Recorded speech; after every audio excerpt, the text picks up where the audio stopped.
Welcome to you all once again, my dear all the students of class 12th।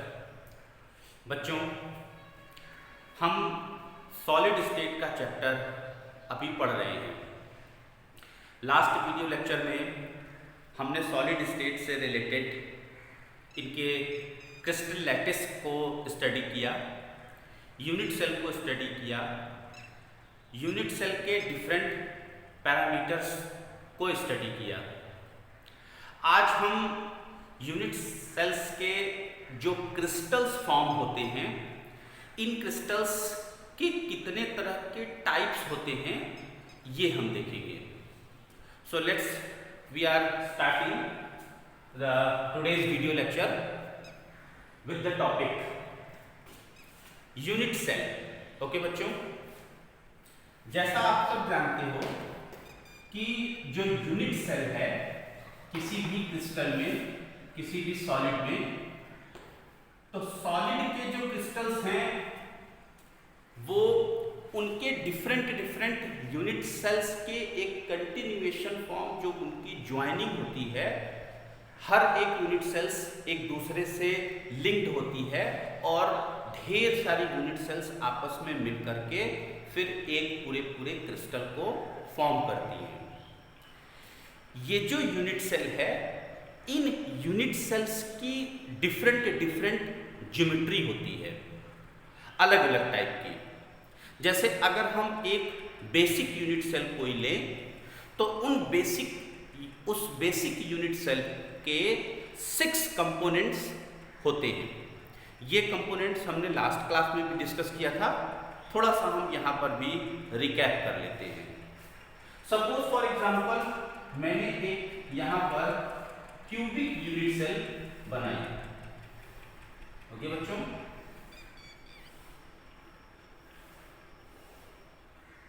Suppose this one is the cubic unit cell.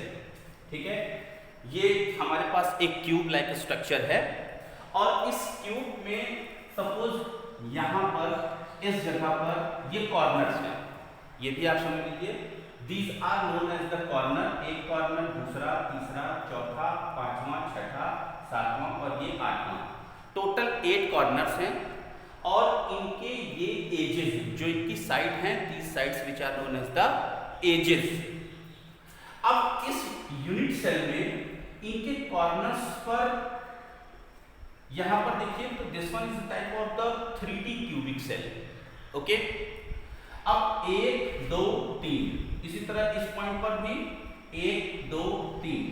तो जो इधर की as है, इस as को हम A से डिनोट करते हैं। ठीक है, A। इधर की यूनिट सेल को हम B से डिनोट करते हैं और ऊपर की क्यूबिक सेल को हम एज को, जो क्यूबिक सेल की एज है, इसको हम C से डिनोट करते हैं फॉर एग्जांपल। ठीक है, so A, B and C, these are the 3 edges। then after इन्हीं पर एंगल्स बनते हैं। ऐसे जितनी भी कॉर्नर्स हो गए, सभी जगह पर 3 साइड्स हैं, इनकी 3 एजेस हैं और हर जगह पर there will be the 3 angles। now the angle between A and B, A और B के बीच में जो बनने वाला एंगल है उसे हम गामा एंगल से डिनोट करते हैं। A और C के बीच में बनने वाले एंगल को हम बीटा एंगल से डिनोट करते हैं और B और C इनके बीच में बनने वाले एंगल को हम अल्फा एंगल से डिनोट करते हैं। So alpha, then after beta and then after gamma. Okay बच्चों, so on the basis of this there will be the 6 parameters. 3 will be of the sides and the 3 will be on the these 3 will be the angles। आगे बढ़ते हैं। there will be the different sides of the cubic cells also।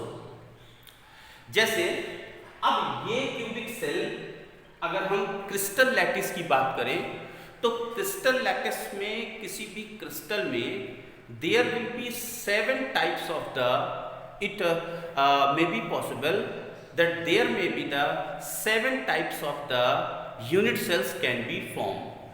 अब ये 7 types की unit sales कौन कौन सी हैं ये हम जरा देखते हैं। ठीक है बच्चों, ये अल्फा बीटा गामा और इनकी जो साइड्स हैं, इनकी एजेस हैं, इनको ध्यान रखिएगा। आगे हम देखते हैं कि ये जो यूनिट सेल्स हैं, ये यूनिट सेल्स जो क्रिस्टल्स फॉर्म में होते हैं, mean to say there will be the 7 crystal systems can be there. Okay बच्चों, 7 crystal system can be form.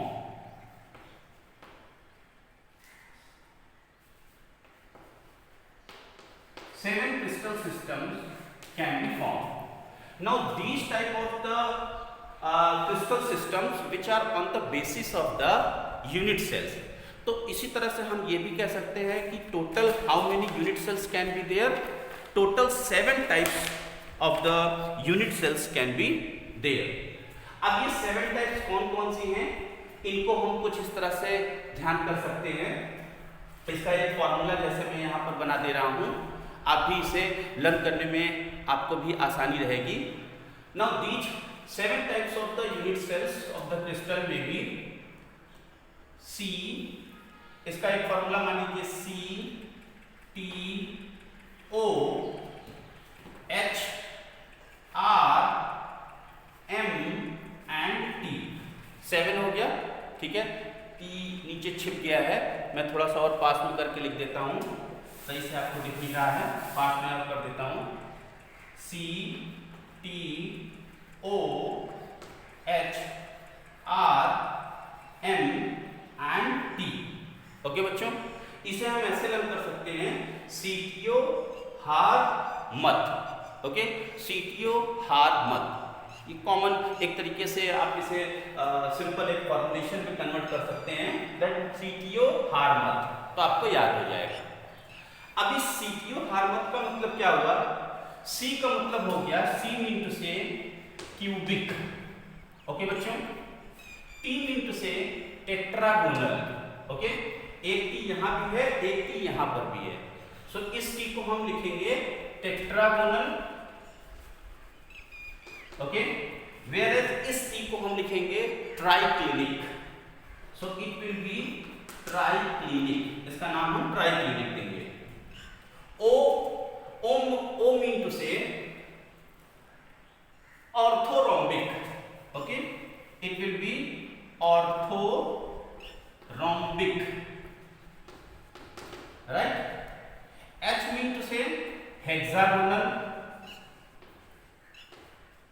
Are mean to say, R का मतलब यहां पर क्या हो जाएगा, R mean to say rhombohedral, R mean to say rhombohedral, HEDRAL,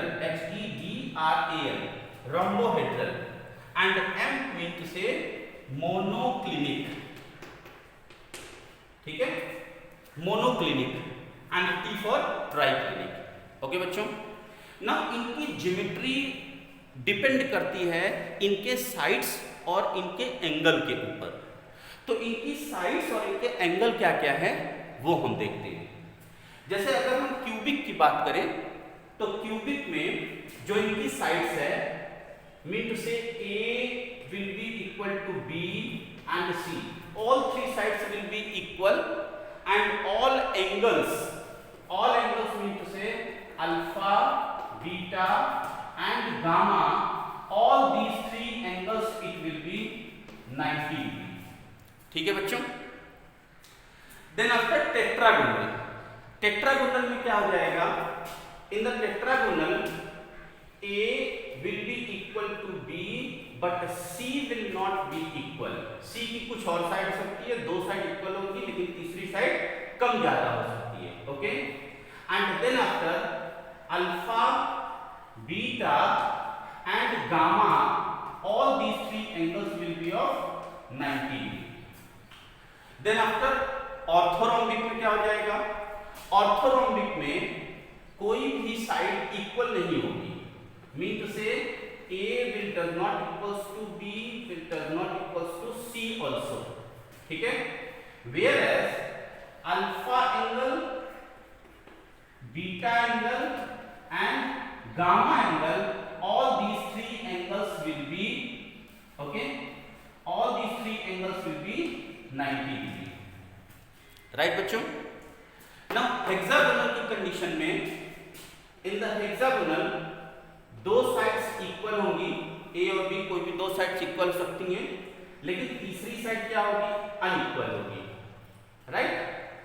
now similarly angles की अगर हम बात करें, एंगल्स के लिए हेक्सागोनल की कंडीशन में, तो हेक्सागोनल की कंडीशन में एंगल्स इनके अल्फा और बीटा, दो एंगल तो 90 डिग्री के होंगे, लेकिन थर्ड एंगल जो तीसरा एंगल होगा वो 120 डिग्री का होगा, and gamma angle it will B 120 degree, ठीक है बच्चों। इन सबके ऊपर हम डिग्री भी लगा लेंगे यहाँ पर, राइट, 90 डिग्री। उसके लिए ना रोम्बोहेड्रल की कंडीशन में क्या हो जाएगा, in the rhombohedral condition there will be A B and C, all these three sides will be equal, whereas alpha angle it will not be equal to 90 degree, and similarly gamma will also not be equal to 90 degree के, ये तीनों angle 90 degree के नहीं होंगे, 90 degree के अलावा कुछ और भी हो सकते हैं। मोनोक्लिनिक की अगर हम बात करें, तो मोनोक्लिनिक के लिए A does not equals to B and does not equals to C, यानी कि तीनों साइड इक्वल नहीं होंगी, ठीक है, कोई भी साइड मोनोक्लिनिक के लिए इक्वल नहीं होंगी, बट एंगल्स इनके जो होंगे वो दो एंगल इक्वल होंगे, अल्फा एंड गामा। अल्फा और गामा 90 डिग्री का हो जाएगा, but beta angle it will not equal to 90 degree, 90 degree के अलावा कुछ और हो सकते हैं। लास्ट वन यानी कि ट्राइक्लिनिक, ट्राइक्लिनिक के लिए कोई भी साइड इक्वल नहीं होगी, ना ही कोई भी एंगल इक्वल होगा, मीन टू से A will not equals to B will not equals to C also, कोई भी साइड इक्वल नहीं होगी। सिमिलरली कोई भी एंगल, चाहे वो अल्फा हो जाए, चाहे बीटा हो जाए, चाहे गामा हो जाए, कोई भी एंगल 90 डिग्री का नहीं होगा, ओके बच्चों। So there will be the 7 types of 1, 2, 3, 4, 5, 6 and 7 types of the unit cells of the crystal can be formed, right बच्चों। इनकी ज्योमेट्री कैसे है, इनका डायग्राम कैसे है, ये डायग्राम आप बुक से जब देखेंगे तो आपको और भी समझ में आएगा, राइट बच्चों। आगे बढ़ते हैं, हम किसी भी यूनिट सेल में कितने नंबर ऑफ एटम्स इन्वॉल्व होते हैं ये देखने के लिए, ठीक है। Please note it down this one by pausing the video. आगे हम और देखते हैं।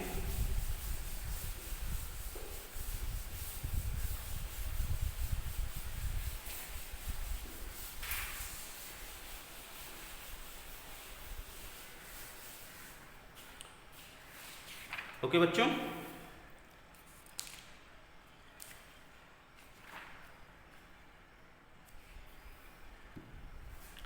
okay, now our next topic is the numbers of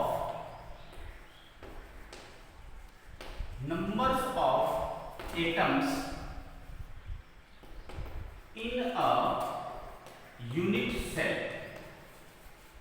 okay बच्चों, number of atoms in a unit cell, किसी भी यूनिट सेल में कितने नंबर्स ऑफ द एटम्स का इन्वॉल्वमेंट होता है, ये हम जरा जानने समझने की यहाँ पर कोशिश करेंगे। अभी आप यहाँ पर ये देखो बच्चों, सपोज कि अगर मैंने एक क्यूबिक यूनिट सेल को यहाँ पर लिया, तो क्यूबिक यूनिट सेल के अकॉर्डिंग लास्ट क्लास में भी मैंने आपको बताया था, there are the basically 4 types of the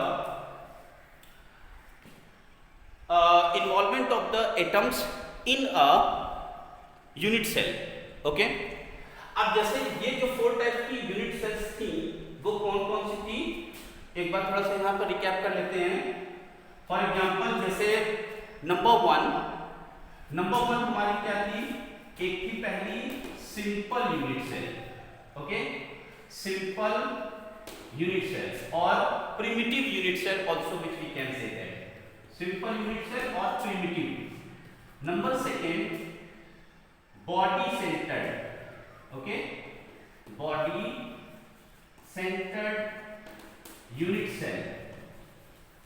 number third face centred unit cell.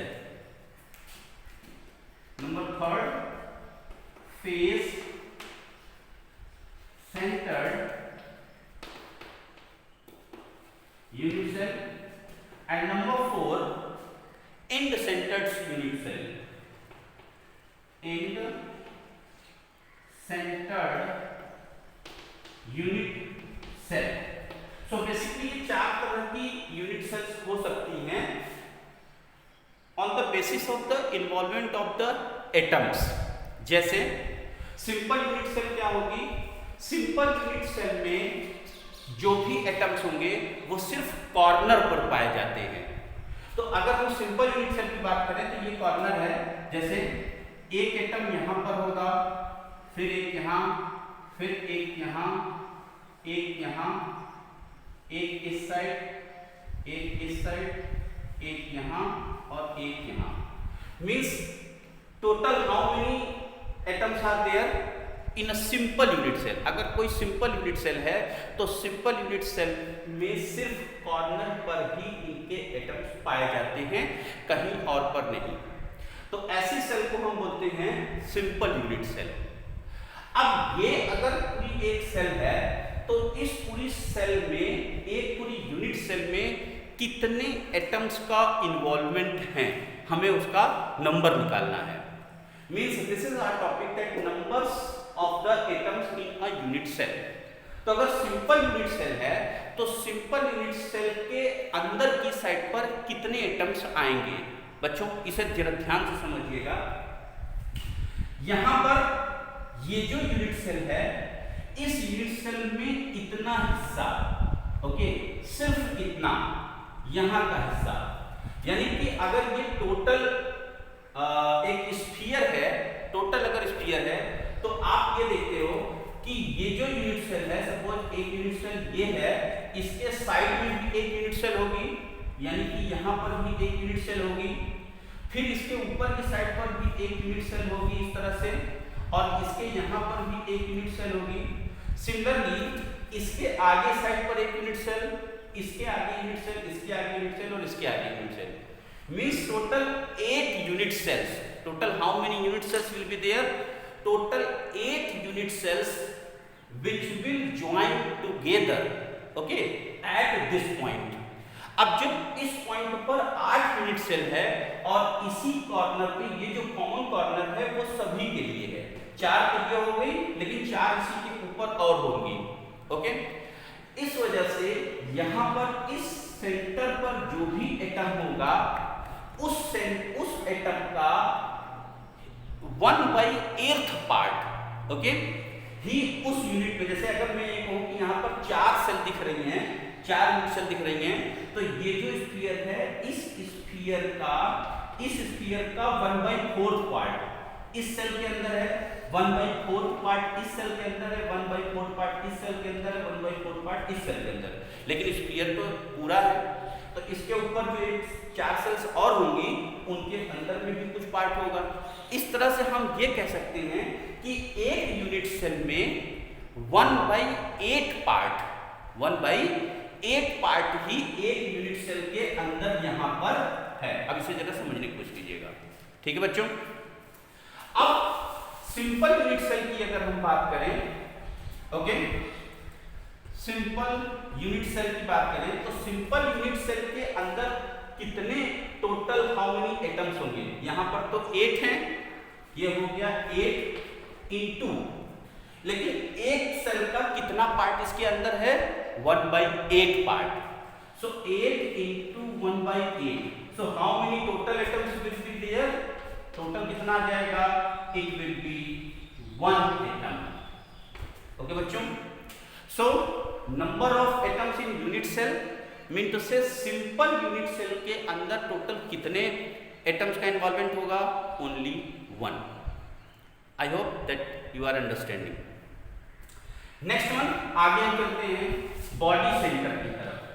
Body centre unit cell, body centre unit cell का मतलब होता है कि कोई भी यूनिट सेल है, उस यूनिट सेल के कॉर्नर पर एटम्स हों, साथ साथ उस पूरी सेल के बीचों बीच सेंटर पार्ट में भी एक एटम हो। ठीक, जैसे ये पूरी सेल है, अब इस पूरी सेल के बीचों बीच में एकदम सेंटर पर there will be a type of the atom also, right. तो अब बीच का एटम हो गया, जितने बाहर के एटम्स हैं उनका पार्ट कितना हो जाएगा, 1/8 × 8 और अंदर का 1 हो जाएगा। So total how many atoms will be there, exactly 2, it will be the 2। इस कंडीशन के लिए ये हो जाएगा बॉडी सेंटर्ड के लिए। Number 2 for body centred unit cell, इसके लिए 1/8 × 8 कहाँ के, ये तो कॉर्नर्स के हो गए, प्लस अंदर का 1। सो अंदर का 1 ये हो गया, ये कट गया, 1 + 1 how many it will be, 2 atoms will be there. So body center में कितने हो जाएंगे atoms, 2। Next one, face centred unit cell. Face centred unit cell ऐसी यूनिट सेल होती हैं जिनमें कॉर्नर पर तो एटम्स होते ही हैं, फेस सेंटर्ड की बात कर रहा हूं, कॉर्नर पर तो एटम्स होते ही होते हैं, साथ साथ उनके फेजेस जो होते हैं, फेज पर भी हर एक फेज पर टोटल 6 फेजेस हैं। अगर हम इसकी बात करें तो 6 फेजेस हैं। क्यूबिक सेल को हमें यहाँ पर स्टडी करना है, तो अगर हम 6 फेजेस हैं तो 6 फेजेस के चारों तरफ 6 फेजेस में जितने भी एटम्स होंगे वो सब काउंट होंगे। अब आप ये देखिए कि एक सेल अगर ऐसे है तो उसके साइड में भी एक सेल होगी, ठीक। तो अब एक सेल के अंदर का बीच में अगर कोई एक एटम है तो उस एटम का हाफ पोर्शन पार्ट एक यूनिट सेल में होगा और हाफ पोर्शन पार्ट दूसरी सेल में होगा, यानी कि एक एटम 2 यूनिट सेल में हाफ डिवाइड होगी। ओके बच्चों, सिमिलरली अगर हम यहां पर देखें तो फेस सेंटर्ड यूनिट सेल में 8 एटम्स तो कॉर्नर पर हो गए जिनका 1/8 पार्ट हो जाएगा।